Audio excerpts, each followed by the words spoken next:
Good afternoon, everyone. Thank you for joining today's press conference. We will begin with opening remarks. Hey, everybody. Thanks for joining us in this virtually held press conference. We appreciate you being a part of this exciting day for us. On behalf of 𝗖𝗓𝗡𝗘𝗖𝗧, the 𝗪𝗓𝗓𝗓 family, and the entire Houston Rockets organization, welcome. It's a pleasure to be able to introduce two young executives, Silas, our new head coach, who's someone who really came in and blew us away in the interview process when we were together. One of the true bright young minds in the NBA. He's going to do great things with us. He's much older than he actually looks, so I keep saying young compared to me or 𝗖𝗓𝗡𝗧𝗧 or others. But we're very excited for Steven to be the 14th head coach of the Houston Rockets. And 𝗪𝗓𝗪, someone who's been in our organization for 15 plus years, has worked extremely closely over that time on all of our basketball operations activities, been focused specifically on basketball operations for the last 3 years, and someone that we've known as part of the Rockets family for a long, long time, and has been integral to what we've been doing and the success that we've had on both sides, our business and our basketball operations team. And he's going to provide a continuity to the organization and to the thought processes and the ability to continue to compete at a championship level for years to come. So we're very excited. We're going to open it up to questions. Certainly, I'm going to turn it over first to Steven and then 𝗪𝗓𝗪 for opening comments from them. But again, on behalf of 𝗖𝗓𝗪𝗓𝗪, the 𝗪𝗓𝗓𝗓𝗓 family, and our entire organization, Steven, welcome to the family. Welcome to Houston. And 𝗪𝗓𝗪, congratulations. Happy for you and all your success. Steven? Thank you. Thank you so much, Tad. I'm so excited to be here, and I just want to echo the thanks that Tad gave as far as the 𝗪𝗓𝗪𝗓𝗓 family. Tillman, Patrick have been great to work for and work with so far. Tad, thank you so much for your tough questions in the interview process, but all of the support you've given me since I've been here has been really, really good. And then obviously 𝗪𝗪𝗪𝗪, thank you so much. I mean, we're going to be a great team together, and part of the whole thing is being able to work with great people and smart people and experienced people, and you're all of those. So I'm definitely looking forward to that, and I thank you for your tough questions as well, and really looking forward to it. I want to thank my agent, Spencer Breaker, who's been with me for a long time and helped me through this whole process, and obviously my family, Carol, my wife, who's the rock, and my girls, Kyler and Kaylin, and my parents, my sister Paula, my mom, Carolyn, and obviously I wouldn't be here right now if it weren't for my dad, Paul Silas, what he's done for me all the way up through my life, my basketball life, my marriage life, everything. He's just been such a big part of it. So the reason I'm here is because of him. The reason I'm prepared for this position is because I've been preparing for this all my life. It hasn't just been 20 years of coaching. It's been being in locker rooms for years when I was little, and my dad coached with Chuck Daly and Pat Riley. I was there and watching film with my dad, and all the things and the people that I've met and the things that I've learned over those years, that's what makes me ready for this position. So I'm excited to be a part of the Houston Rockets and to have a great ownership group, a great management group, and great players to work with. I'm super, super excited and looking forward to it. Yeah, I mean, I'll echo a lot of those thoughts. First of all, thank you to Tillman and the 𝗪𝗓𝗪𝗓𝗓 family. We've been working together intimately for the last few years, and it's been fun. Universally, it's a smart group of people, great to work with, and I'm truly appreciative of this opportunity. And to my family, to my wife Felicia, to my kids, Madison, Gerard, and Trace, thanks for your patience. They lost their dad to the bubble, and then they lost him to this, so I appreciate you guys. And this is going to be really fun. I think this is an amazing opportunity for me. This is a place that I feel like we've built something really, really special over the last 15 years. Tad and I work super closely together, and it's awesome that I'm still going to have him to lean on. And just the entire team that's here, Eli and Jimmy and Ed, like we've built this really, really cool thing. And I feel like collectively, like we've really impacted the game and the way it's played. And we've been really, really aggressive as a group. And we're going to continue to be extraordinarily aggressive. I mean, we're going to shoot for it. Whether we get there or not, I don't know, but I can guarantee you we're going to shoot for it, and I'm really, really looking forward to it. And then just personally, most importantly, like I'm inheriting this team, you know, of guys that I really know and really like, led by James and Russ. And, you know, that's just, it's really unique. Not many people get this opportunity for the first time with these types of guys. And, you know, and I'm really excited. I think, you know, for the last 8 years or so, our goal has been to win a championship because we had James Harden.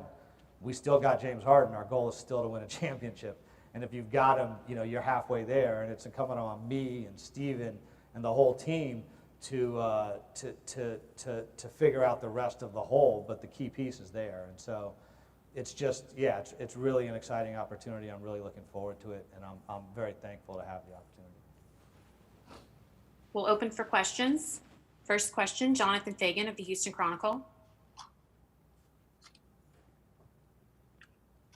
Poor Stephen Silas, congratulations, Coach. Thank you. This team's won a lot of games, won playoff series over the past 8 years. What's needed to take those next steps, and what can you bring to get this team beyond where it's been? Well, that's one of the things that makes this job so exciting, to have the roster that has been put together here, to have 2 future Hall of Famers and All-Stars and MVPs. For me, it being my first head coaching experience and being in a win-now situation, that's great. I'm a win-now coach. So to not have to deal with growing and all that type of stuff, to think championship right away is exciting to me, and I'm prepared for it, and I'm ready for it. The next steps as far as getting there, it's going to take a little bit more of everything. The offense was good last year. It was 6th last year. My goal is to make it 2nd or 3rd. That's what we did in Dallas when we were number 1 in offense. Defensively, we're going to have to improve 15th last year on defense and just do a few more things. It's going to take a little bit more structure, a little bit more preparation, the whole adaptability part as far as what's important in the NBA and what works in the NBA. It's going to take a lot of buy-in from the players and them gaining trust with me, and me earning their trust is going to be super important. But there's a lot to it to take that jump to get from, you know, it's hard to get to the playoffs. And then once you're in the playoffs, it's hard to make that next step to a 2nd-round team. And then it's hard to make that next step to a championship team. And that's what I'm here to do, and that's what I'm prepared to do.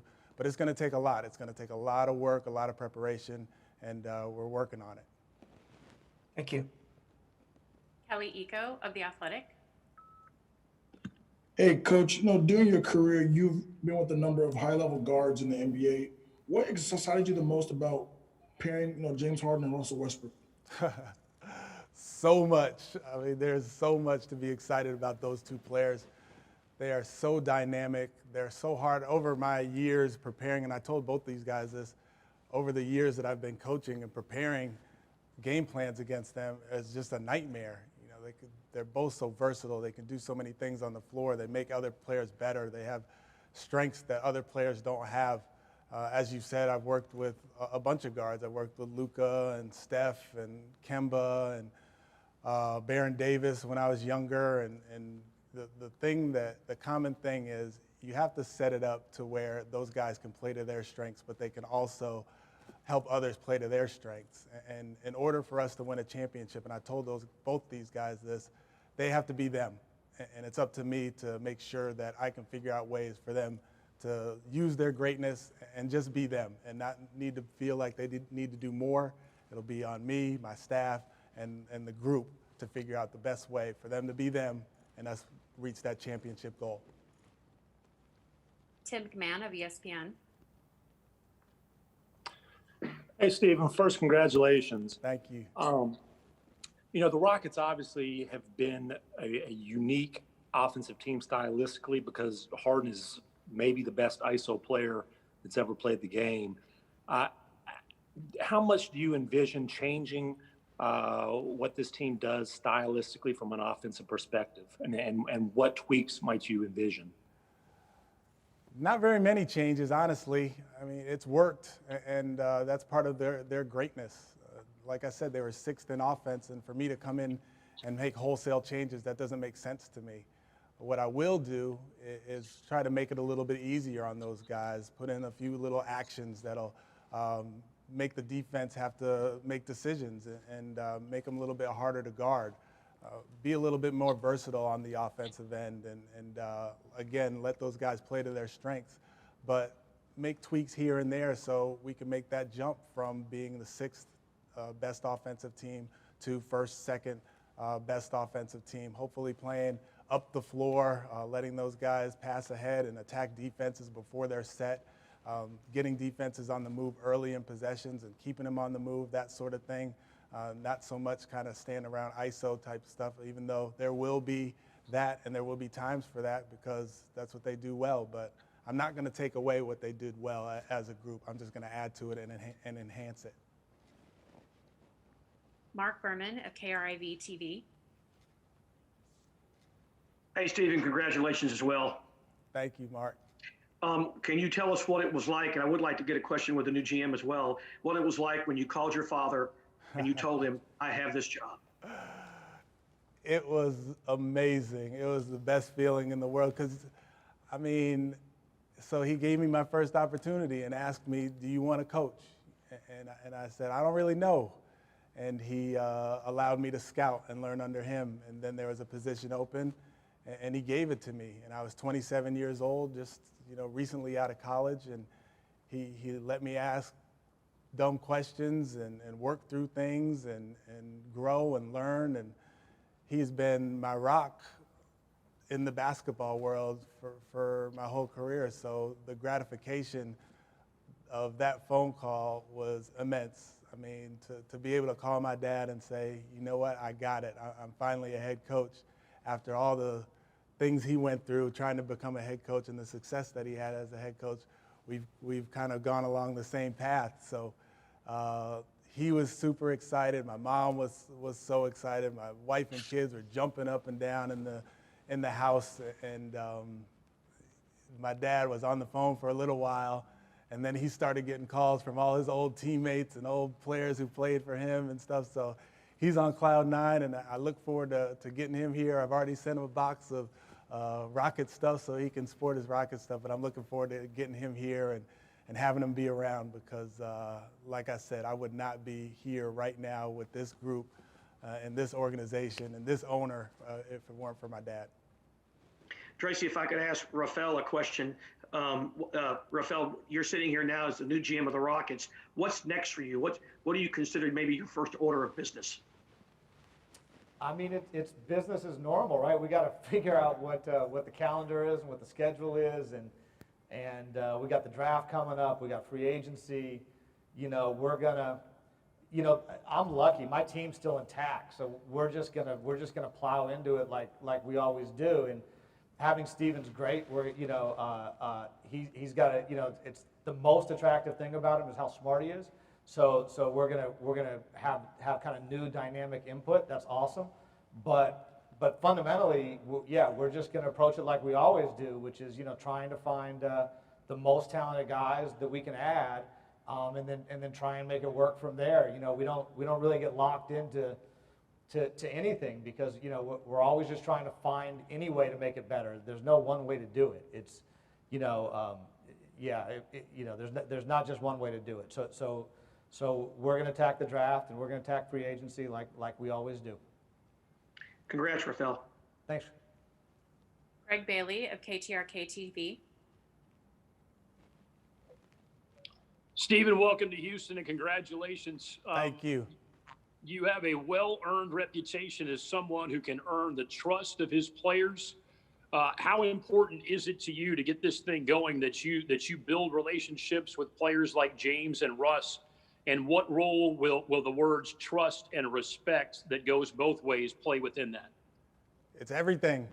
It's not just those two guys. It's especially those two guys, but it's the whole team.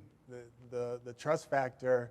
In order to get people to do what you believe, as far as sometimes sacrificing yourself for what's good for the team, or doing things maybe that are a little bit uncomfortable, it's all about the trust factor and the respect factor that has to be earned. And I've done that, as you said, I've done that over my career with a bunch of players over the last 19, 20 years, and hopefully it'll be the same here. But it's taking time with each guy. It's a communication piece. It's giving them ownership over what's going on, and really being smart about the way that you do things. But for me, it's very important that I'm overly prepared, and the work part is done and constant, and then making sure that they know that I can get them where they need to go as far as their individual game, their team game, and melding those things together to where we can win a championship. 𝗪𝗜𝗧𝗛 of KHOU TV. Hey, Stephen, congratulations. Thank you. As you mentioned, you have Russ, you've got James. How soon did it take you to present your wish list of players you want to plug in beside them? How long did it take you to hand in your wish list after you got the job? And I don't know, you can be too specific. You know, of course, it'd be nice to have a 5 who could also shoot the 3, but what are your thoughts of bringing in support for James and Russ? That's probably more of a question for Rafael. I looked at the roster and I was like, wow, this is one of the best rosters I've ever been around in my life. So to have a wish list didn't really make sense for me because of the talent on the roster already. So I guess I'll pass that on to Rafael as far as what the roster is going to look like moving forward. Thank you. Rafael? Yeah. Sorry, go ahead. Rafael, yes. I'd like to hear what your response is about that. Yeah, I mean, I think it's a little bit of the same answer I gave to Mark, which is like, you know, we do, you know, as Steven said, we have this immensely talented roster, and, you know, in the NBA, you win with the players that are on the court. So you put your best players on the court, and for sure, that we're always going to do that. So the goal is to bring in, you know, another guy or two who can really complement these guys, and there are a variety of mechanisms we can use to do it. And we'll be just incredibly aggressive about making that happen. But Steven didn't have a wish list. I don't have one either, or at least not one that's actually achievable within the rules. So I think I'm very optimistic that we are going to field an incredibly dynamic and competitive team, and we're going to take a big swing at it. Similar to the teams that we've done in the past, and hopefully a little bit better. But yeah, we're not lining up saying we need a specific guy. Thankfully, we're good enough so that we have really good basketball players, and really good basketball players can play with other really good basketball players. And so as long as we can bring in talent, we'll make it work. Christy Rican of the Associated Press. Hi, Stephen. I was just wondering, I'm sure you learned a ton of things from your father growing up, but if you could just put your finger on one lesson that he taught you that you think will be most valuable as you step into this first head coaching job. Oh, just one. That's tough. He taught me so many, but one of the great gifts that my dad had, being around him, growing up with him, and seeing him as a head coach, he always gave his players so much confidence to play well. And he had a way about him where he was tough, and I got some of that from him, but he was also able to put his arm around a guy and let him know that he cared about him, to the point where they had so much confidence when they were on the floor, they probably played a little bit above their ability.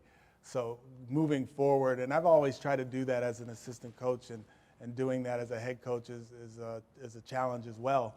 But that's the main thing that I got from my dad, as far as really doing your best to give players confidence and allow them to play their game, obviously within the constructs of the team. But there's guy after guy after guy. I mean, one guy that comes to mind is Jamal Mashburn. When we got Jamal Mashburn in Charlotte from Miami, his confidence was way down. And then we had him in Charlotte, and my dad did an unbelievable job just letting him play his game. And he became an all-star player and a really good player for us. So the confidence thing is something that I'm going to take with me as a head coach and give my players confidence that I believe in them. Terrence Harris of the Houston Defender. Hey, Stephen, congratulations. Thank you. Hey, I want to ask you, what was your sales pitch to these guys that left them convinced that you were the right guy for this job?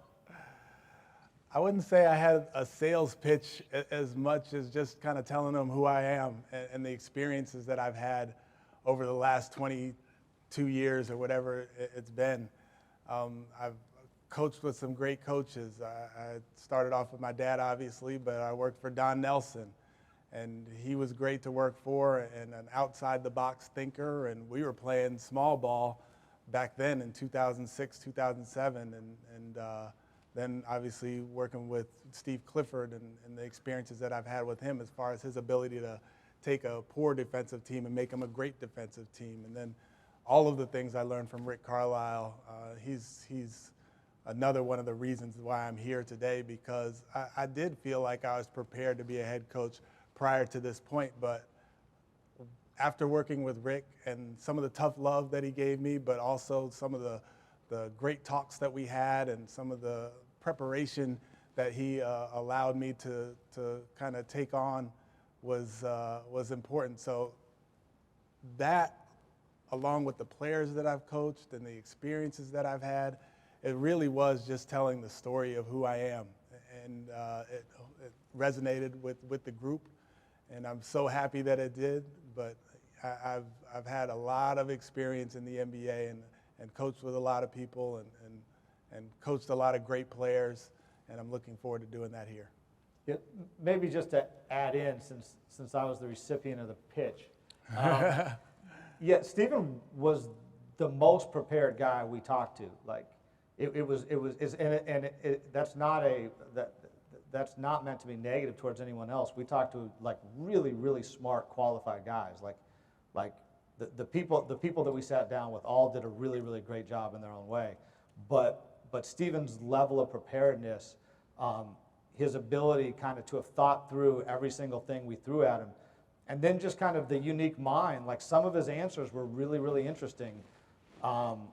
You know, things that aren't necessarily intuitive, and made all of us sit back and think, that's a different way of doing it. You know, maybe, you know, let's think about it. That could be really interesting. That combination was really, really cool. I mean, at the end of the day, he was very clearly the best fit for us. We're feeling incredibly lucky that we found him. Adam Wexler from Sports Talk 790. Hey, Stephen, what have your early conversations been like with James and Russ, and what did they ask of you? That's a good question. In the interview process, actually, I spoke with both guys and didn't really know what to expect when I spoke to them. I didn't really know how they felt about what had happened in the past, and to be honest, I didn't know how they felt about me. So I kind of gave them my vision as far as how I wanted to play and how I wanted them to be able to use their greatness and in a way that'll help the team win. And they were all about whatever's best for the team to win. And that was so gratifying to hear. I don't know either guy very well coming into the situation, so for them to be talking less about, you know, stats or offense or whatever, and talking more about, hey, we have an opportunity to win and win big, that was so gratifying. So it's the beginnings of a relationship with those guys, and I enjoyed my conversations with them. They had some detailed questions that I enjoyed answering, but you know, I'll keep that between us as far as what we talked about. But I'm beyond excited to coach both those guys because they're so talented, and like I said, after preparing for those guys, they are a nightmare to guard. And then on the defensive end, you can do some things with those guys that you can't do with everybody else. Adam Spolin of Sports Radio 610. Hey, Rafael, how has your role within the organization evolved over the last 15 years? And when did you kind of get the idea that basketball ops was something that you wanted to do? And when did you kind of realize that you'd have a chance to lead basketball ops? So I've been involved with basketball operations and working within that group the entire time. That was just being honest, is the reason I took the job 15 years ago, because I love basketball. So Daryl and I have worked kind of hand in hand the whole time. I think, things naturally evolve, right? When Sam Hinkie left, which was like 10 or 12 years ago now, there was an opportunity to really settle in on the strategy side. And I've been doing that the whole time. And then when Gerson left, there was an opportunity to jump in more on the scouting side, and I've enjoyed doing that. And so, like Tad said, for the last 3 or 4 years, I just haven't had enough time to do anything else. But it's been constant. And so, every single transaction we've ever done here, I've been involved with. I am kind of by training and nature a deal guy, so I've really enjoyed it, and and so I think that answers your question. Sean Hyken of Bleacher Report. This is a question for Rafael. What kind of assurances have you gotten from ownership that money isn't going to be an issue, that you're going to be able to spend into the luxury tax if you have to in order to put the best team out there? Is that conversations that you've had with Tillman kind of as we head into the free agency in that period? Yeah, I actually think that's a bit of a misnomer. Just to be clear, again, I've always been in the room this entire time. I've been in on every conversation that's been had between Tillman and Daryl, or Tillman and Tad, and everybody. And Tillman has never once said that he's not willing to spend if spending results in winning. So, that's consistent. He reiterated to me upon being hired that his priorities were winning first, second, and ad nauseum, and money not so much. So. I do think sometimes that on the personnel side, we have rules within the NBA, and the salary cap and the luxury tax. If you're in them, they actually limit your flexibility. So I think sometimes people think that you don't want to be in because of cash, when oftentimes it's because the results of being hard capped limit your flexibility at the trade deadline or something else. And so I think. I know that to be a non-issue for this organization. We're extraordinarily lucky that that's a non-issue, because not every organization's in that spot, but we are, and we always have been. It's just the honest answer. Michael Shapiro of Sports Illustrated. Hi, Stephen, and congratulations to you. I wanted to know your thoughts on working with John Lucas, what excites you about that, and what kind of partnership you think you'll be able to form with him. Yeah, that's another one of the exciting things about this job and my unique position, because I've known Luke since I was little, basically, through my dad. So there's so many relationships that I have through just kind of growing up, and Luke was one of them. So we see each other almost as family, and for me to come here and get a chance to work with them, one of the best player development guys in the world, but also has the ability to relate to players and has so much value in so many different ways with his experience. And I mean, there's on the defensive end, there's so many things that he has to offer. So to have him sitting next to me is a huge win, and I'm blessed to have him on my team, and definitely looking forward to it. I was joking with him earlier that is he ready to help me out? And he said, I'm ready, Coach. Let's go get it. Jerome Solomon of the Houston Chronicle. It's for Tad and Rafael. How different do you guys foresee operation here without Daryl, who is so integral for the last decade or so? Yeah, I'll start. Thanks, Jerome. I would say I'm not envisioning much much of a difference operationally because we've all had a very collaborative environment. And I can say that from a basketball operations perspective, as well as from the integration and the partnership that Daryl and I had between the two departments, and just how we used to talk and lean on each other and talk about all phases of the organization. But Rafael, Eli, Fan Hall, Eddie, Jimmy, the whole crew is still there doing the same work, and the decision-making process and the way that it's brought up into the executive decision process is really going to be the same. It's going to be, it's a transition certainly without Daryl being here, and he's been an enormous part of what we've been able to do. But we've been very fortunate to have a structure and to have a group of people who have all worked collaboratively for so long that there's kind of a shorthand in the dialogue. And I think I don't see that changing the way that we operate. It'll be a little bit to kind of get used to the different air in the room, if you will, because Daryl's voice won't be there. But we feel very confident that the voices that are there are still evaluating the same things, looking at the same information, and the decision-making process will be the same as we have in the past, and we expect equal results. Rafael? Yeah, I mean, I think that probably the biggest single difference for me is we used to commute. He used to hitch a ride with me every day. So now I'm going solo, and he's not gonna like kick my dash and break it, all that kind of stuff. But other than that, like, yeah, to Tad's point, like, we have the same core group, right? And so, I think sometimes people thought like, a single person would go into a closet and emerge with this new idea, and that's never the way we worked, right? So we bounce ideas off of each other. Somebody comes up with an idea, and then everybody, tells him all the bad things about it, and he argues, and if he converts some people, now all of a sudden we're doing it, right? And everyone's talking about what they're observing, trying to figure out, can we find a little edge? And that's how we've worked. And so, again, I'm really blessed. I'm lucky. I've got Eli. Eli's always the smartest guy in the room, so we're good.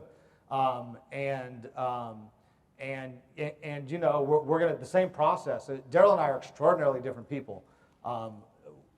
We worked well together and became friends because we came from very different perspectives, but oftentimes ended up at this exact same point, which was kind of interesting. I think just, his personality's gone, and so that'll change things by itself, but I think our process remains exactly the same. Saman Ali of ESPN 97.5. Hey, Rafael. The Rockets moved to full-time small ball last year at the trade deadline. Is the plan to stay with that strategy going into next season, or do you intend to pivot from that? No, I mean, I think we didn't necessarily intend to do it as much as we ended up there. Again, like we're all about talent, and we think if you put your best five on the court, that's the best way to win. So we ended up there. We're definitely not going into this offseason saying, we don't want anyone over 6'7". We want really good basketball players. Like, it won't come as a shock that we're not interested in people that are tall but not good at basketball. But we're definitely not wed to anything. And one of the things that Steve and I have talked about a lot is the ability to throw different things at different teams. And so, so I would anticipate that we'll probably, have a little bit. We'll provide Steve with a little bit more optionality in terms of being able to go big or go small. Ali Khan-Bajani of The Athletic. Congratulations, Coach. Welcome to Houston. Thank you. You mentioned earlier that having Russell Westbrook and James Harden, you wanted them to play to their strengths and be them. From what you've seen going against them last season and in your preparation for this job, what are their strengths, particularly when they're playing on the court together? Well, when they're on the floor together, and it's really part of a grander, more grand scheme and system, but for me, both players are very good when the defense isn't set. So figuring out ways for them to get the ball early in possessions to where they're not having teams load up on them or having a set defense. So, you know, as the ball is coming up the floor, a little pass ahead, now they're attacking gaps that are against the defense that isn't set. That's one way that they can both use their strengths and help everybody else get better, because that's the way you get to your drive and kick game, your drive, kick, respace game, all of that. The other way is to skip the ball. So as the ball is coming up one side, you skip it, now you're playing against closeouts, and they're both really good against closeouts where they can attack gaps, and they both pass the ball well and have spot-up shooters on the floor. So those are two ways that they can both play to their strengths in transition as the ball is being brought up the floor. In the half court, you know, allowing them to have the space to do their thing, whether it's isolate, whether it's cut, whether it's post up, making sure that the spacing is such that teams aren't able to kind of lock in on what they're doing. I mentioned earlier as far as having little triggers and little actions so defenses can't get set. I think it's good for both of those guys, because teams do have a tendency of loading up on them or even double teaming them as the ball comes over half court. So making sure I'm putting them in positions where they don't have to deal they'll have to deal with some, but not quite as many double teams and strategic things to take them out of the game. Thank you. Ben DuBose of USA Today Rockets Wire. Hi, Stephen. You talked about John Lucas already, but when it comes to filling out your staff of assistants beyond that, is there anything in particular that you all are looking at? I suppose this question can go to Rafael as well, but in regards to experience, offense versus defense, what are sort of the criteria that you're looking for when it comes to filling out your staff? Yeah, I'll take it first. And Rafael and I have been talking about this every day since I got hired, and we're being very collaborative. And that was one of the things in my interview that I expressed, that I wanted to be really collaborative on most everything, but especially the staff part. And getting Luke is a home run for me. As far as the other guys, I'm looking for people with experience as a first-time head coach, even though I did have experience coaching for a month and a half while Coach Steve Clifford got sick. You know, forming my own staff and doing it that way is new for me. So having experienced former head coaches on my staff, Luke is already a former head coach, possibly having one or two more former head coaches, having diversity of thought is very important to me, because as you're in your coaches meetings, you don't want everybody nodding their head as you're going through things. You want to talk, you want to figure things out so we can come out of the room with the best plan for the players, and that's what's most important. So we'll have, you know, a few younger guys, possibly former head coach for sure, and kind of build it out from there. But the experience part is very important to me, because I know as an experienced assistant coach how important it is. Eugene Rapay with the Journal News. Hey, Stephen, congrats. Thank you. How do you reflect on your basketball journey from being a player at John Jay High School and Brown to being an assistant for 2 decades and now your first head coaching gig? Wow, you did your research, huh? Yeah, I was a very average basketball player growing up. I was a coach's son, so my fundamentals were fine, but everything else was a little bit less than fine. I played at John Jay High School, and then I went on and played at St. Thomas More for Jerry Quinn in Connecticut. I did a PG year there, and then went on to Brown and played for Happy Dobbs at Brown. And it's funny because Pete Carell would always tell me, he's like, why do you want to be a basketball coach? You went to Brown, you're an Ivy League grad, like, what's the thing about basketball? You could be me and be a basketball coach. So it was just always in my blood, and once I saw the writing on the wall as far as my basketball ability, my basketball playing ability, wasn't going to be what I wanted it to be. Moving on and kind of looking at my dad and what he did as far as being a player and then a coach and being able to lead people and the respect that people have for him, it's amazing. Just there is not a day that goes by where somebody doesn't ask me about my dad or have a great story about my dad. And it's just, that's how I want to be. That's the person I want to be. I want to be the person who can lead a group to maximize their talent, but also be the person that people are like, wow, he's a really good guy and he knows what he's doing. So the basketball playing part has come and gone, and now it's on to the coaching part, and a long road as far as the years that I've done it, but I've needed all of those steps to get to where I am today. We'll take 2 more questions. Kim Davis of KD Company. Hi, Stephen. Congratulations and welcome to Houston. Thank you so much. Can you talk about, you mentioned it a little bit, you said that you've had some experience with small ball, but can you talk about just your vision? I mean, you may not have it all mapped out right now, but what do you see this team, when they talk about the Rockets, what will it look like? Yeah, that's a really good question. So like I said, I've had experience with small ball, working for 𝗪𝗓𝗧𝗛, who is a basketball genius, Hall of Famer, and learned so much from him. And looking at the roster, there are a lot of things that we did in Golden State back then that we can do with this group. I'm actually in the process of studying the team and making sure that I have a good feel for the strengths and weaknesses and the different things that I can do. But one of the things that Rafael and I have been talking a lot about, and during the interview process, I wanted to get across is, in today's NBA, you cannot just play one way. You have to have multiple ways of playing. So small ball can be part of it, but also possibly having a bigger guy, a traditional type center where you can roll to the rim or duck in or do, different things to where the matchups will be a little bit better and more traditional.